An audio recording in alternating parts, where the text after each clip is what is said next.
কণিকার চ্যানেলে আপনাদের সবাইকে টিফিন আইটেমে কড়াইতে তেল দিয়ে কিছুটা জিরে আর কাঁচা লঙ্কা দিয়ে আলু আর গাজর কাটা দিয়ে লো ফ্লেমে আলু আর গাজরটা সেদ্ধ না হওয়া পর্যন্ত অপেক্ষা করি। এবারেতে দিয়ে দিচ্ছি কুচিয়ে রাখা আদা। আদা একটু নেড়ে নিয়ে ডুমো ডুমো করে কেটে রাখা একটা গোটা পেঁয়াজ দিয়ে দিলাম।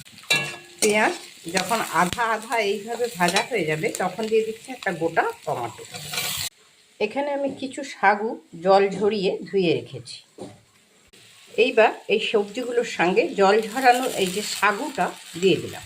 ফ্লেমটা মিডিয়ামে রেখে স্বাদ মতো নুন আর হলুদ দিয়ে দিচ্ছি।